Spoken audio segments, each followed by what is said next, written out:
Hey,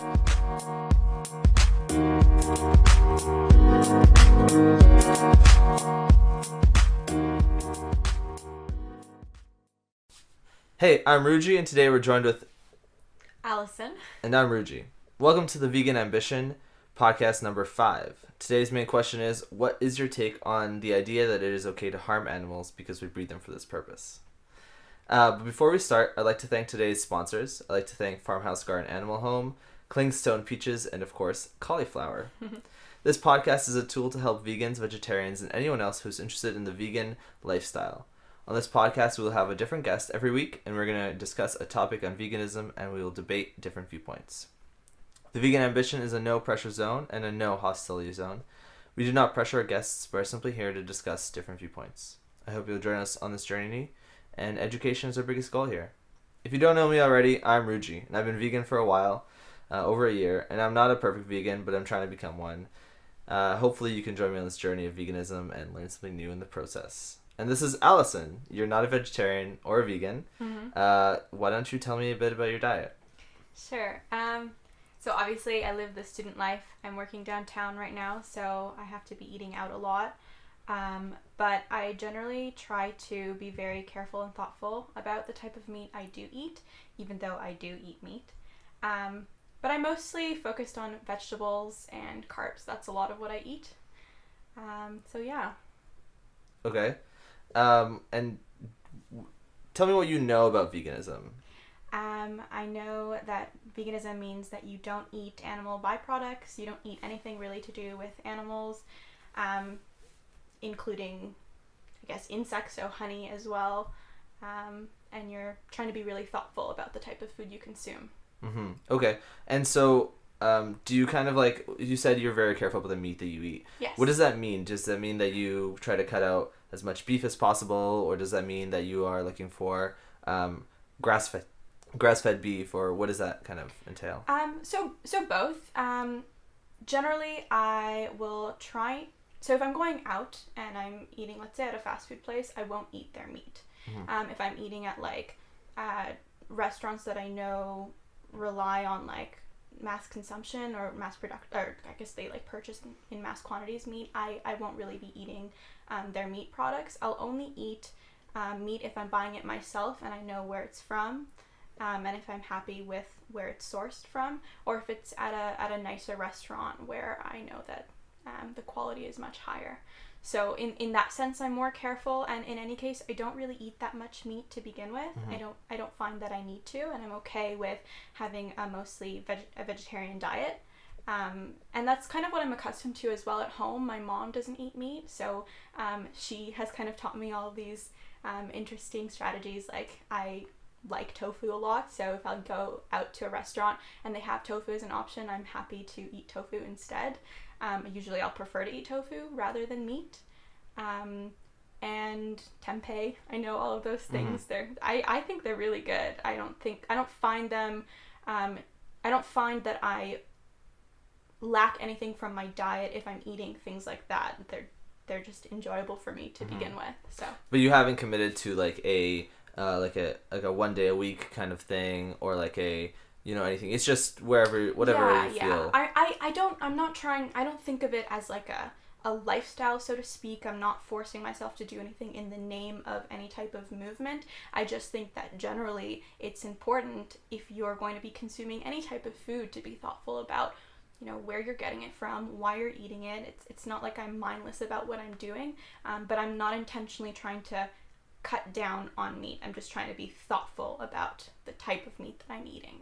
Okay, that's very interesting.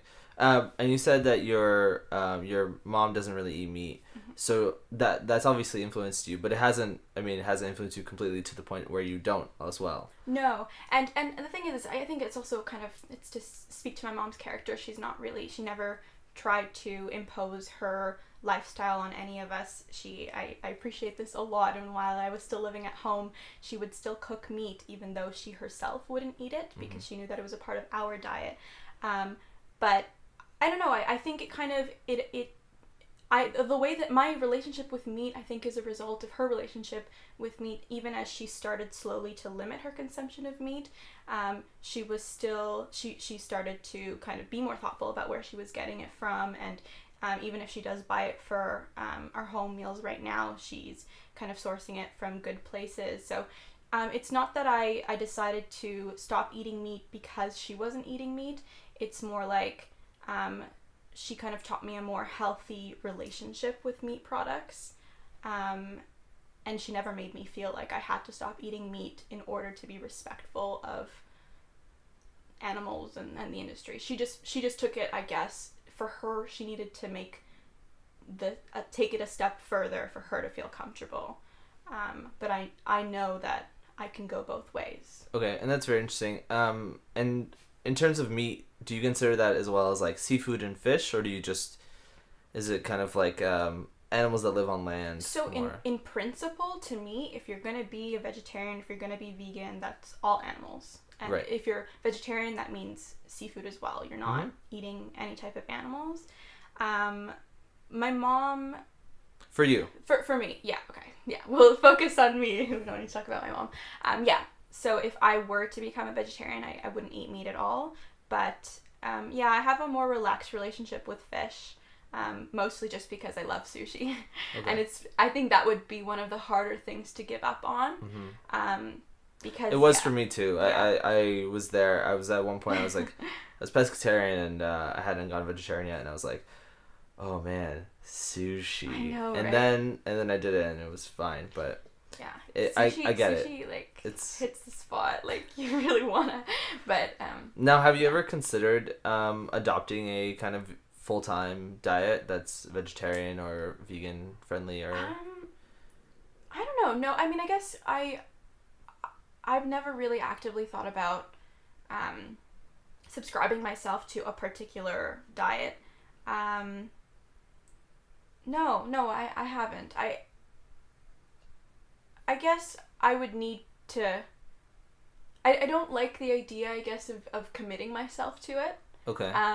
Which, yeah, if I think I'm intentionally doing it. Like, I intentionally, for instance, avoid those videos online that kind of really try to emotionally motivate you to separate yourself from, or I guess, I think because I don't want to feel uncomfortable.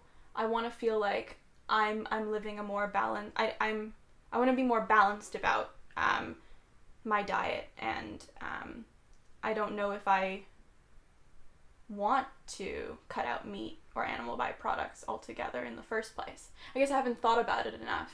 Okay. Yeah. So it's just because you haven't thought about it enough. Yeah, and that's okay. And it's not that I haven't had the opportunity to. I think I'm just...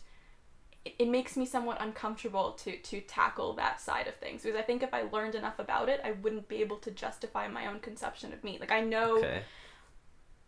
Yeah, I think, like, emotionally I'm there, and... From an ethical standpoint. And yeah, and from an ethical standpoint, I'm there. I know that the right thing to do is to stop eating meat. And whether it's to go as far as not eating animal byproducts as well, I don't know. That's a different story. Maybe, I mean, I think that's maybe important as well. But yeah, I haven't taken myself there, I think. Okay, that's interesting. Yeah. I mean, and that's okay. Obviously, this is what this podcast is kind of for, just to like bring up the question and create a discussion. So you eat meat, but you don't eat a lot of it. Yeah. And you're just not kind of like there. Yeah, and that's why I don't eat a lot of it. I think that's kind of like my way of contributing. I know that the least I can do is A, limit my consumption, B, try to source from I don't know, sustainable sources or places that at least don't contribute to the mass production of animal byproducts or whatever. Okay. A lot of people will call that like flexitarian. So that's a popular word. I mean, I don't know if it exists per se, because to me it's kind of like Not cheat here, word. not there, yeah. But some people, yeah, they say it, and they for example, when they're like home, living at home, they eat vegetarian or vegan, and then when they go traveling, for example, they'll, if it's too hard, change and go back. Maybe, yeah. I don't know if it needs to be called like flexitarian or whatever, but I guess the idea is like you need to be thoughtful about what you're eating, and whether for you being thoughtful means like not eating meat when you have the opportunity to not eat meat. Like I try not to when I have the opportunity to do so, but I'm not going to go, because I've listened to some of the other podcasts, like it is a lot of work, and I've heard you talk about it, like it's hard. I mean, I wouldn't say it's hard. I would say that it is a learning curve. Yeah. So, it takes you start at this point, and you're like this is hard, and especially if you do it overnight, and then you go and you get to a point where it's like really hard, and you're like, oh my god, and then you hit that you cross that line, and it's super easy. Okay. So like today I have no problems. Yeah. Right? I mean, the majority of my problems when it comes to my diet is going out with friends, or just really being careful about the ingredients when I'm eating. And then there's a whole other world to sustainable products and stuff. Yeah. But in terms of food, it's like it's not a thing, because I've gotten to the point where it's so comfortable. You know what to look for. And just like for you, I mean, at this point for you, when you go to the grocery store, you know what to look for. You know what to get. You're comfortable with where you are. But it took you 20 years to get to that point. My whole life. Yeah. Yeah. Obviously, when you switch diets, you can do it a lot quicker, but it is a curve, and that's why I, guess, I never recommend people to shift overnight. Right. And it's fair, right? Like it's a different lifestyle. Like it is. That's the whole point. That's why it's a commitment. Yeah. You're not just going to do it for the fun of it. Like it's thoughtful. You have to be committed to it. It has to be meaningful to you. Now, so we talked about the ethical kind of, you understand the ethical viewpoint. Do you know anything about the environmental impacts? Yeah, so I mean, I will not say that I'm an expert, but I know that generally mass production of meats negatively impacts our environment.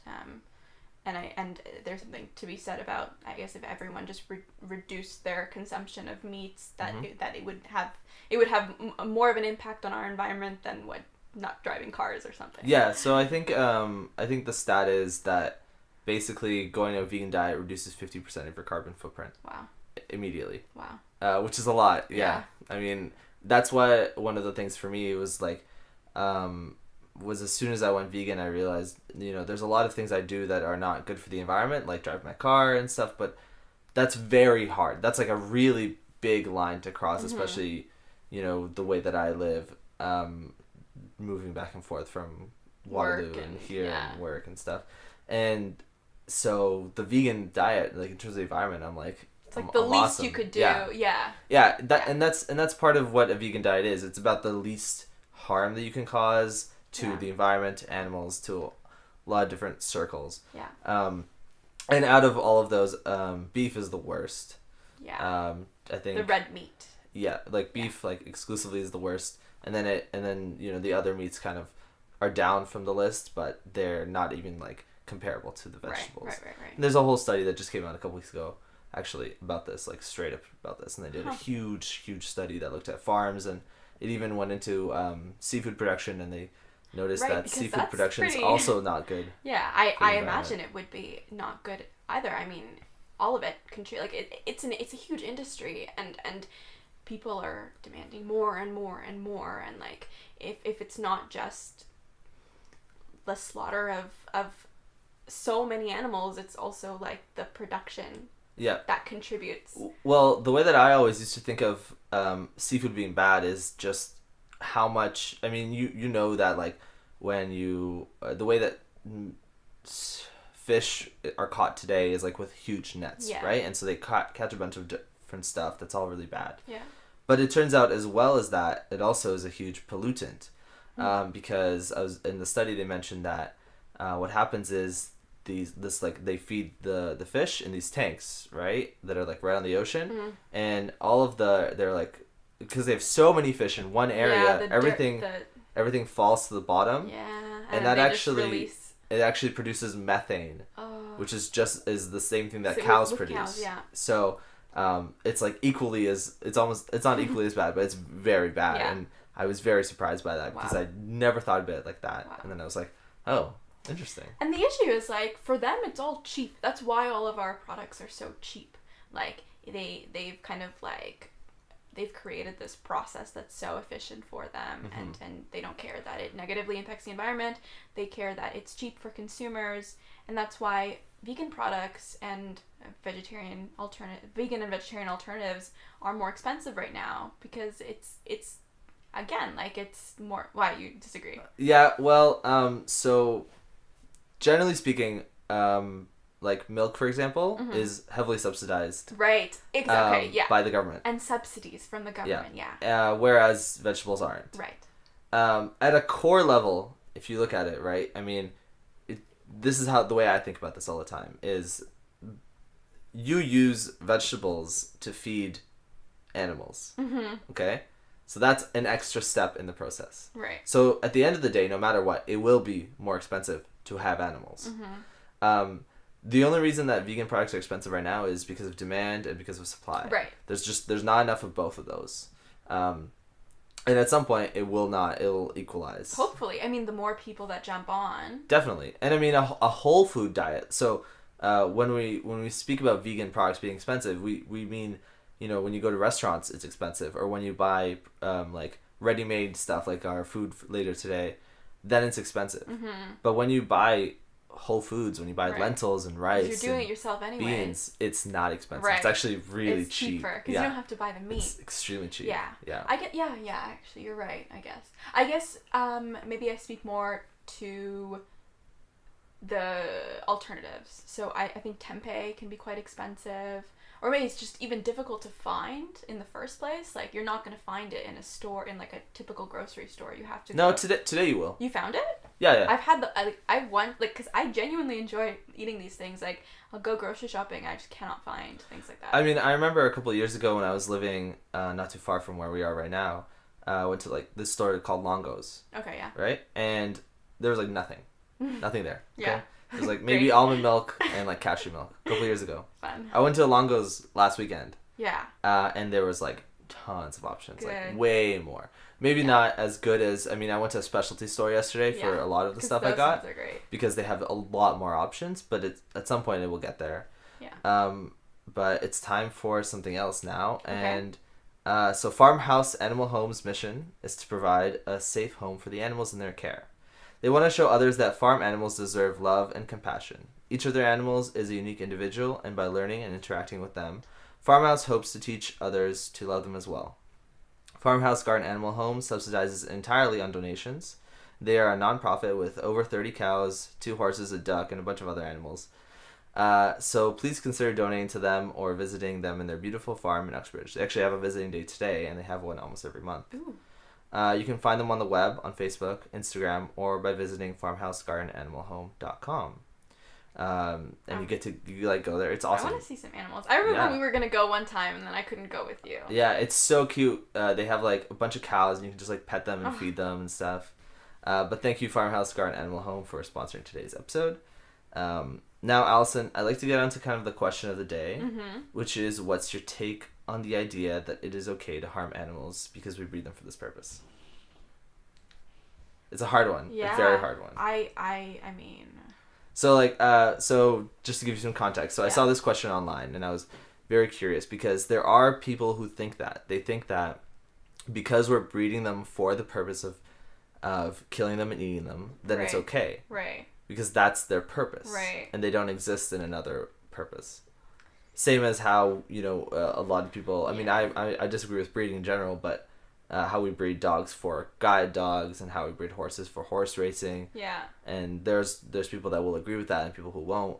There's this book that question reminds me of, you know, Call Me By Your Name, where it's kind of this dystopian type society, but they breed clones. Okay. And the clones, they don't know that their only purpose is ultimately to donate their organs. Oh, right. I do know this story, actually. They have a movie about it with Andrew Garfield, too. Yeah. I remember reading The that Island. book. Was so uncomfortable. The Island, that's what it's called. The movie is called The Island. Oh, is it? It's not called Call Me By Name? No, it's called The Island. Yeah. I remember I was, like, so uncomfortable by the whole premise. I mean, I understand, like, it's mimicking, I think it's very similar to that question because, I mean, they don't... I think the thing that made me most uncomfortable, and I think it's similar here, is that they didn't know that they were being breeded. And even if they did, it would make it even worse. But I just mean that, like, they were fully functioning, feeling people, and those animals are feeling, and they experience life. They don't know that their only purpose is ultimately to die. And I think that's, I don't know, they're not any more deserving of contributing to our, like, to the production of meat. I don't know. I don't think that there's any more of a reason why it's justified that they should be killed just because we decided that this particular batch should be breeded just to you know, be eaten. But I mean, so I mean, kind of the idea is that these are the animals and that's their whole purpose. That's it. Yeah, I think. I mean, I understand that from the business standpoint, like, it makes sense. Like, we invested There's a lot into, of money in it. Like, no, I just mean that, like, we like, they invested in the growth or upbringing of these animals. Okay. But they're still animals. They're still feeling beings. Yeah, of course. I don't see how that's any more justified. I think that if I mean that is it's an animal. That's what's, like, always happening, right? So that's exactly. that's consistently happening. Exactly. And that doesn't matter whether you're getting, you know, grass-fed beef or you're getting farm-fed beef. Right. These animals are, yeah, you know, being impregnated for the purpose of consumption. Yeah, murder and consumption. Yeah, I mean, I totally understand. I think that, like, you know, if we're gonna talk about treating animals right, it means all animals. It doesn't matter if they were breeded for any particular purpose. In fact, they should not have been breeded for that purpose in that first time. Yeah. That whole system, I know about that as well. It makes me super uncomfortable, especially, like, in the production of dairy specifically, like, keeping your females inseminated constantly so that they can produce. I mean, it's all horrible. And taking away the calves. Yeah. That's I mean, that's one of the things about dairy is that, like, that people always, they're like, you know, it's just, dairy's. Yeah, it's just yeah, milk. but this is you're taking the milk of a calf. Yeah, like, why do you think that they're lactating in the first place? Exactly. Yeah. I actually had this conversation with someone in my family, I think, and I was like, yeah, these cows are pregnant just like humans. It's the same thing. Yeah.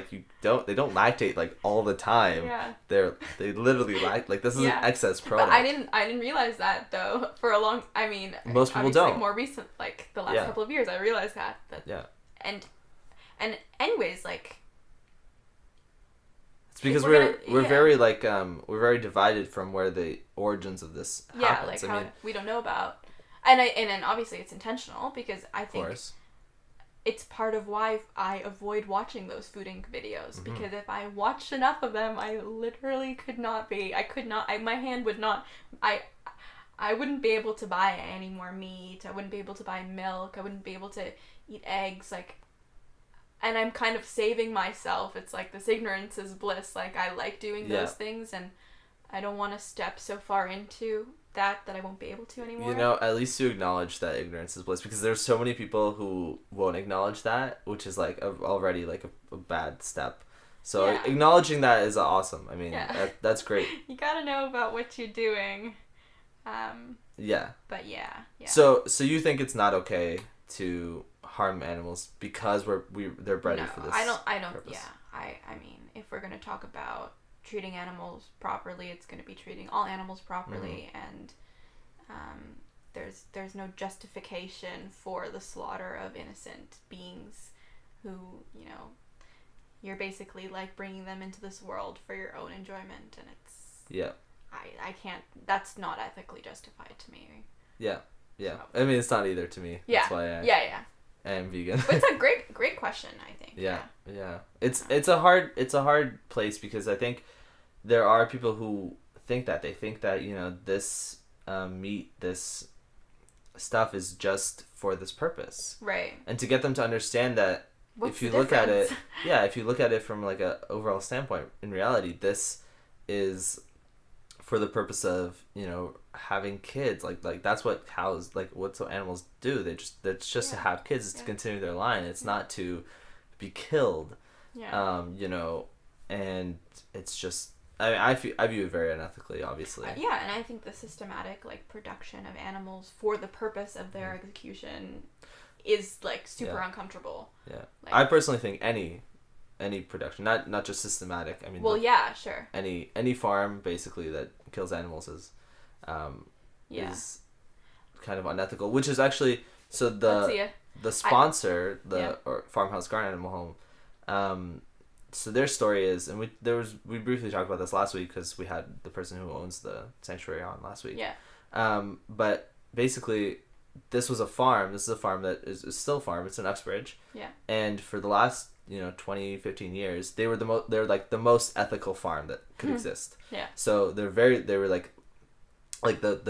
all their cows were grass fed. They were super bio, everything, they were super certified. Everything was that's the highest quality of meat. The type of meat I would buy.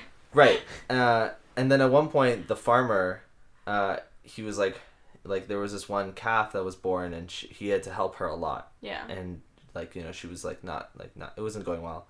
And he realized that all this effort and all this work and all this love that he's showing this animal only to kill it in 2 years was not cool. You have the capacity to show this other living being so much compassion and love, and when you allow yourself to feel what you can feel for this animal, it no longer becomes justified to kill it for any reason. Yeah.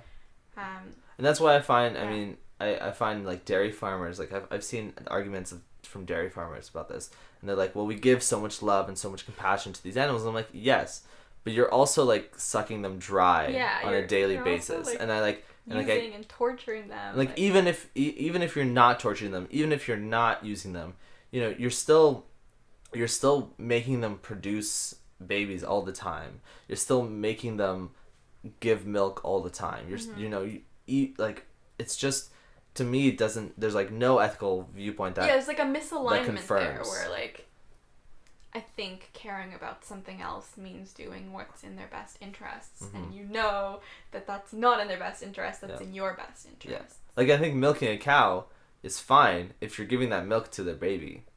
And that's what I saw that at the farm too. When I was there was a baby that was just born, and the farmer was milking the cow for the purpose of feeding the baby, which I think was totally fine. The other thing that you brought up that I thought was interesting, I was just thinking about it. You were saying you don't condone the birthing and then subsequent slaughter for the purpose of whatever. In any situation, whether it's systematic mass production or in smaller, if it's a family owned farm, and I was thinking, I was but if it's so much less, is it really that bad? And I'm no, because at the end of the day, you're doing the exact same thing. Right.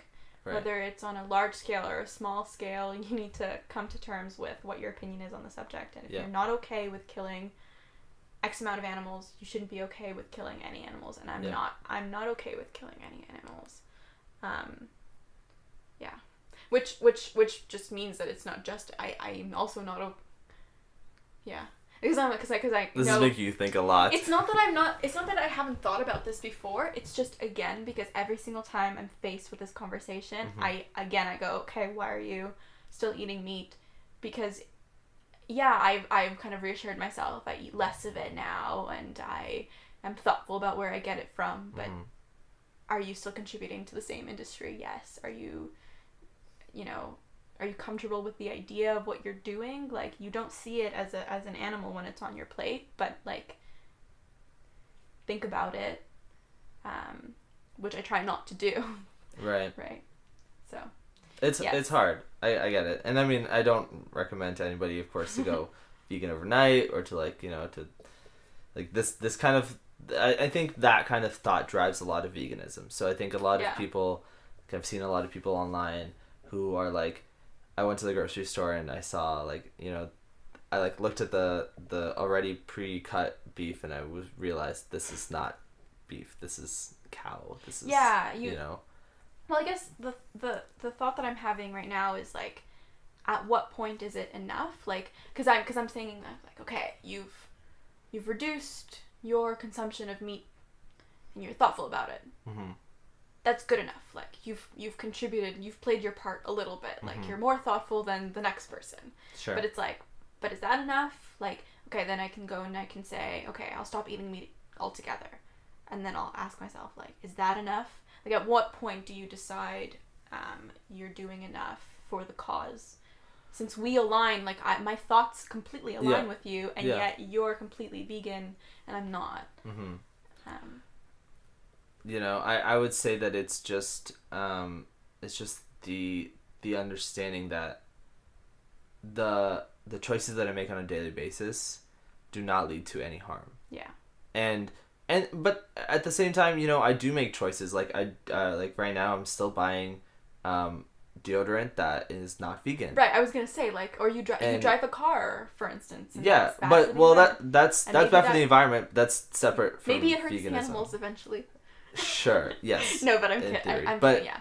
Or not in theory, it does, but But the thing that I'm trying to do as much as I can is reduce as much as I can. Yeah. So for me right now, at this very moment, like in Canada, we talked about this last week also, is like buying deodorant is really hard. Like a very vegan deodorant is like, it's very expensive, very hard. I'm still on a budget. I'm still a student, stuff like that. So it's not quite feasible for me. Mm-hmm. I hope in this year 2018 I will completely shift. My body wash is vegan. My shampoo is vegan. Nice. My toothpaste is vegan. But there's still things that I buy that I'm not sure are vegan. Yeah. It's hard. It's still hard, and it's still a growing kind of level. And I mean, I'm sure that there are people who have been vegan for 15 years that still make a mistake once in a while. Yeah. It's just checking everything. You're trying. But I'm trying really hard as much as I can Yeah. to not do that. Yeah. Yes. All right. Which is fair. Yeah.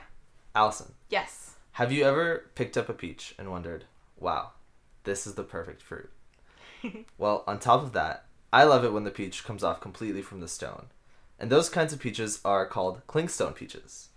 They're tasty, they're fresh, and you waste none of the peach when you eat it. So, head on down to your local peach distributor and get a handful of clingstone peaches today. Yum. Thank you, Clingstone Peaches, for sponsoring today's podcast. So, Allison, now comes the most interesting part of the day, which is time for the taste test. Yay. We're going to be trying... Can you actually pass me the wrapper? The wrapper. Oh, the wrapper. Right. Yes. What is this? I forgot to write down earlier. These are Sweets from the Earth, vegan Hello Dolly Bars. They sound really nice. They're gluten-free, they're vegan, they're non-GMO, they're kosher. I've been eyeing these all of our podcast sessions. Yeah. They look amazing. So we're gonna just grab a bit. I'm gonna grab this bite a bit. You can grab whatever you want. Okay.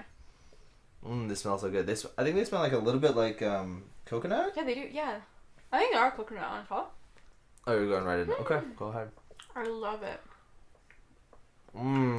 This is so good. I like it because it's not too sweet too.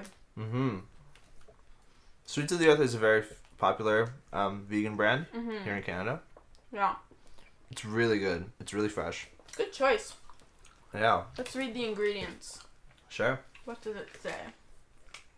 Cane juice. Flour. Wow. Gluten-free flour blend. So it's gluten-free as well. Shredded coconut. We were right. Chocolate. Dairy-free chocolate. Which I am curious how you... Oh. Actually, sorry. Yeah, you can make dairy-free chocolate. Yeah. It means you don't... Chocolate's just cocoa butter and cocoa. Yeah, you don't need milk. Why do we need milk in our chocolate? Does it taste better? I don't know. Yeah. I don't know. I'm not a chocolate expert. Some pecan, sunflower oil, brown syrup, all this good stuff. Yeah, and it's healthy. That's what I like. There's not a whole bunch of ingredients I can't pronounce. Yeah, no, they're good. Yeah, they're awesome. I'll have some more. So, super recommend these Sweets from the Earth. Basically, anything Sweets from the Earth makes is actually really good. Mm-hmm. Where do you get this from? So, I got them at this store called Nature's Emporium. Mm-hmm. There's one in Newmarket, and there's one in a couple other places. But, you know the Organic Garage right by here? Yeah. They should have them there. Awesome. Yeah. My mom loves Organic Garage. Yeah. There's also other stores that sell some stuff of theirs, but not all of their stuff. So, like, they have a lot of different products because they make, like, everything, basically, that's vegan. Nice. It's super good. I've had cookies from them before, and they're just, I mean, how can you not? Yeah. Also, like, I don't know why people think that vegan food isn't yummy.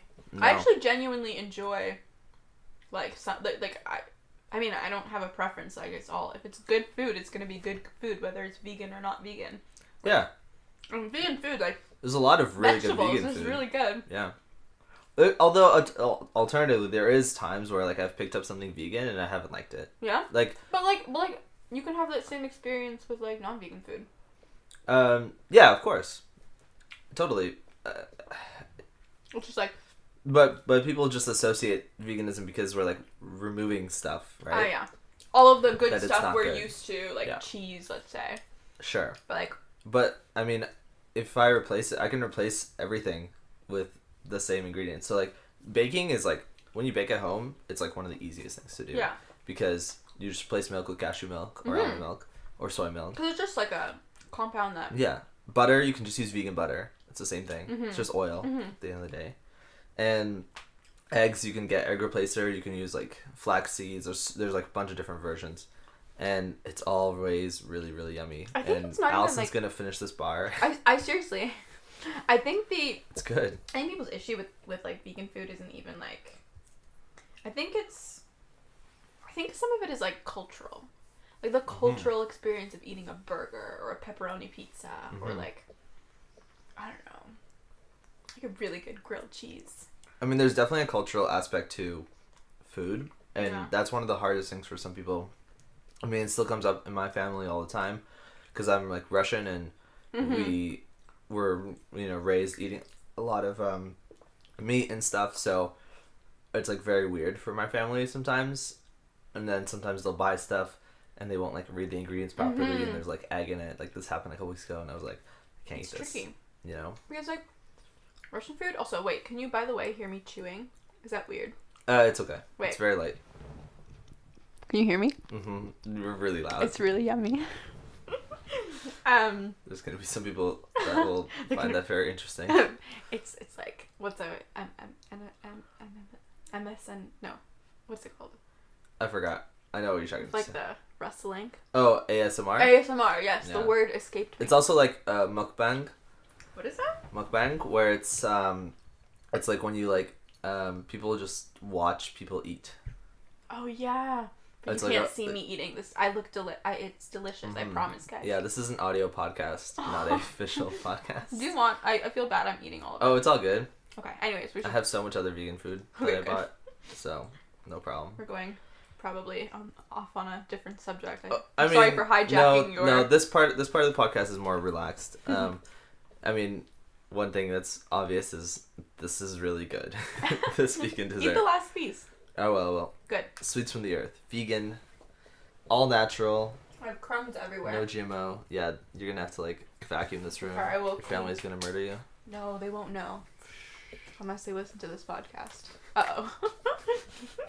Sorry, Mom and Dad. Yeah, so did you learn anything today? Well, I think it's not so much that, like, I learned anything that I didn't already know. I think it was just helpful to have a conversation about it because, like, the more you talk about it, the more your opinions solidify. And yes, what I've been doing is I've been avoiding talking about this. And now you can't. There's no avoiding it right now. There's no avoiding it. It's literally a vegan podcast. Yeah. I think it's cool to hear about, like, your experience with veganism specifically, because to me that seems like... Because I know it, like, I think to everyone else, and I think actually because I became friends with you, or like because I was already friends with you because you became vegan, like through talking to you, got to learn about like the fact that the lifestyle is really not that difficult or so scary to approach, which I like knowing, and I like knowing that it's a totally feasible option, and it can actually be really delicious. Yeah. As proof of the dessert that we had today. Yes, exactly. So it's good, and yeah, I like the conversation. It was nice to hear about your perspective. That's good. That's the whole goal for this, right? Yeah. It's just to kind of give people who are listening and guests who are on an understanding that, you know, I'm really chill. There's vegans that are like really not so chill, but that's because they're very passionate, and they've seen this firsthand, like the slaughter and the hurt, and I think they're tired. They've heard the pigs scream, and it's scary, and they're tired, and they just want everyone to go vegan, which is not going to happen today, but hopefully if we have more conversations, at least people can make more vegan choices. I mean, one of the things that was awesome was after I talked to Graydon, who was the second guest, he was like, I messaged him a couple days later, and he was like, yeah, I'll definitely get those vegan deli slices next time I go. And I was like, nice. That's great. That's you know, even a little bit of your mission that's completed. A start. Yeah. Yes, it's a start. It's always that's what's important. Yeah. Yeah. My main goal right now is to just convert Daniel to veganism. Daniel? Oh, because he's always on the fringe. Yeah, he's so close, but he just won't like commit. But I like Daniel pretty much like he does as much as he can, I think, at this point. He does a lot, but I'm not gonna judge him too much because that would be kind of rude. Nobody's perfect. Against my podcast, but he eats gelatin. He's vegetarian. That's like. It's not really vegetarian. But, like, gelatin is also such a difficult thing. Like... It isn't. S'mores! How do you have yummy s'mores with no gelatin? Get vegan marshmallows. Do they melt the same Or I just don't eat them. Like, when was the last time you had s'mores? I know. You're right. Like, I'm being ridiculous. I haven't had s'mores in a long time. Yeah. For our barbecue, I thought about getting s'mores, and then I was like, man, I have to go get marshmallows from like a different store. Yeah, it's like, no one cares that much. Yeah, and it's like, we didn't even have a fire, so it didn't even matter. The other day, I went, I needed like a quick snack, and there was like a burger place, and if I see that a burger place has like vegan or vegetarian burgers, I never get their meat burgers. I always just get their vegetarian burgers, and it's delicious. You know what you can do, because in downtown there's so many vegan options. Yeah, but they're hard to find sometimes. Yeah, there's a great app called Happy Cow. Really? Yeah. Okay. And you can just go on it. You can do vegan. You can do vegetarian. You can do veg options. I'm searching it up right now. Awesome. On my app store, because a lot of the time I would just rather have a vegan option or a vegetarian option than a meat option, because it's better quality anyway. Well, like you can't really go wrong with vegetables. Yeah. Whereas with meat, you kind of have to be more careful. Yeah. What's it called? Happy Cow. Happy Cow. Mm-hmm. Happy Cow, come sponsor this. I'm downloading. He's getting you more people. Yeah, Happy Cow is a great app. It's actually really, really good. I used it last week to go to lunch with my coworkers. I just did veg options, and I found a place that had like tons of vegan options. I was so happy. Sweet. Okay, so cauliflower is the perfect vegetable for all of your needs. You can make cauliflower rice, baked cauliflower, breaded cauliflower, basically anything cauliflower. And because of this, because of its light taste, you can sauce it up to make it your own. What's wrong? Cauliflower is the underrated vegetable. So you should try cauliflower today. Thanks, cauliflower, for sponsoring today's episode. As the final segment, I've got a recipe for everybody. Before we go to that, is there anything you'd like to say? No, I enjoyed this a lot. Thank you for having me on. You're welcome. I'm really happy that you came on to the podcast. It was really good. Okay, so today's recipe is from Oshi Glows. You can find it at oshiglows.com. It's for flourless, bite-sized breakfast muffins. It makes 24 mini muffins, plus a few really little muffins. It takes 15 minutes to cook, or to prep, and 20 minutes to cook. The ingredients are half a cup of whole raw almonds, 2 3/4 cup of chopped overripe bananas, half a cup of natural smooth almond butter, 1/4 cup of our arrowroot starch. That's an interesting one. Yeah. 2 tablespoons of chia seeds, 2 tablespoons of pure maple syrup, 2 teaspoons of baking powder, half a teaspoon of cinnamon, half a teaspoon of apple cider vinegar, 1/4 of a teaspoon of baking soda, and 1/4 a teaspoon of fine salt. Directions: preheat the oven to 350 and set aside your silicone pans. You don't need to grease them, but if you're using metal ones, you might want to line them with mini paper liners. This recipe makes more than 24 muffins. Add the almonds to the food processor and process to a fine crumb. Be sure not to over-process the almonds into butter. If the ground almonds start getting sticky, they can negatively impact the texture of the muffins once baked. Add the chopped bananas to the ground almonds along with the almond butter, arrowroot starch, chia seeds, maple syrup, baking powder, cinnamon, apple cider vinegar, baking soda, and salt. Basically put everything in there. Process the mixture until smooth. Use a small cookie dough scoop to portion the batter into the muffin pans. Use the remaining batter to fill the ramekins. Bake the mini muffins for about 18 to 22 minutes. Allow an additional 6 to 9 minutes for the ramekins to bake through. To test the doneness, you can touch the top of one muffin. When ready, they will spring back very slowly. Finished muffins should also have visibly golden edges. Cool the muffins and carefully slide a knife around each, and then basically just eat them. You can put, she says she loves putting coconut oil on before serving, or you can put chia seed jam, and they're great, and you can store them in the fridge for 3 to 4 days or in the freezer for up to a month. So that's the recipe. I'd like to thank today's sponsors, which is Farmhouse Garden Animal Home, Clingstone Peaches and Cauliflower, Allison, and you, the listeners, for being here with us today. If you have a question, a suggestion, you want to be a sponsor, or you want to be on an episode, you can send us an email at veganambitionpodcast@gmail.com. Thank you, everybody, and have a great day. Bye. Bye.